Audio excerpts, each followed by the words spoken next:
Hello everyone, welcome back to the channel. In this video, I am going to cover the question number 1 के first second third parts को हम देखेंगे अलग अलग उसमें। तो पहले हम क्या देखते हैं, कॉन्सेप्ट क्यों, क्योंकि पहले मैंने इंट्रोडक्शन वीडियो में भी इस कॉन्सेप्ट को क्लियर कर चुकी हूँ, तभी वो एक्सरसाइज आपसे सॉल्व होगी। एक्सरसाइज 4.3 पूरी बेस्ड है नेचर ऑफ रूट्स पे। नेचर ऑफ रूट्स कैसे निकालते हैं हम निकालते हैं जो हमारी क्वाड्रेटिक इक्वेशन होती है उसमें एक्स का एक फॉर्मूला यूज होता है -b plus minus root of B square minus 4ac upon 2a। ठीक है, अगर हमें एक्स की वैल्यू निकालनी है। एंड नेचर ऑफ रूट्स क्या होते हैं, अगर हमारे पास डिटर्मिनेंट जो होता है यानी बी स्क्वायर माइनस 4ac एक डिटर्मिनेंट होता है हमारा। ठीक है, अगर तो ये हमारे पास ग्रेटर देन 0 है तो 2 डिस्टिंक्ट रियल रूट्स निकलेंगे। हमें रूट्स निकालने की जरूरत नहीं है, हमें डिस्टिंक्ट रियल रूट्स बताने हैं कि रूट्स कौन से निकल रहे हैं। ओके, अगर क्वेश्चन में गिवन होगा तो हम रूट्स को भी फाइंड करेंगे। और 2 इक्वल रियल रूट्स निकलते हैं, मींस इक्वल वैल्यूज आती हैं जब B square minus 4ac means determinant की वैल्यू जब 0 हो जाती है।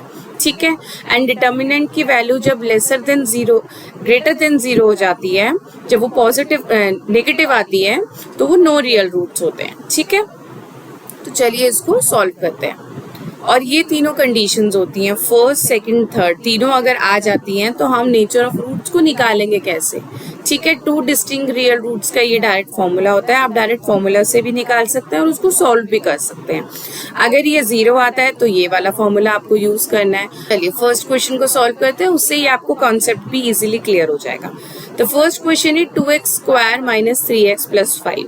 सबसे पहले तो आपको ये चेक करना है कि ये क्वाड्रेटिक इक्वेशन की फॉर्म में है या नहीं है।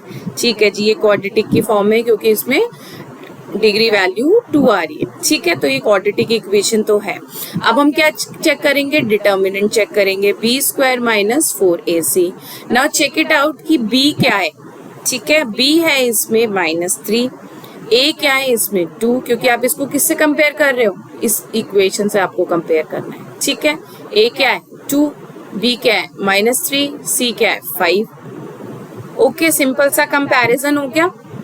अब उसको सॉल्व करो, -3 का स्क्वायर -4, a क्या है 2, b इज 5। ओके जी, 3 3 ज़ा 9, माइनस की वैल्यू क्या हो जाएगी पॉजिटिव में, -4 2 ज़ा 8, 8 5 ज़ा 40।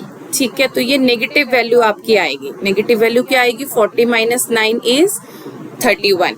ओके, -31। तो डिटर्मिनेंट आ गया हमारे पास -31। 31 मीन्स माइनस में है तो लेसर देन 0 हो गया, नेगेटिव वैल्यू हो गई। ठीक है, अगर डिटर्मिनेंट 0 होता है, लेसर देन 0 होता है, नेगेटिव होता है तो नो रियल रूट्स होते हैं, कोई रियल रूट्स निकलते ही नहीं है उसके। ठीक है, तो क्वेश्चन क्या था, क्वेश्चन था find the nature of roots. हमने क्या किया, डिटर्मिनेंट से उसकी नेचर निकाली कि फर्स्ट क्वेश्चन में रियल रूट्स नहीं निकलेंगे। अगर रियल रूट्स निकलते हैं, if the real roots exist, अगर रियल रूट्स निकलते हैं तो हमें उन रूट्स की वैल्यू बतानी है। बट फर्स्ट क्वेश्चन में क्या हो गया, नो रियल रूट। ठीक है, रियल रूट्स निकले ही नहीं है। ओके, अब हम पार्ट 2 को सॉल्व करेंगे नेक्स्ट वीडियो में।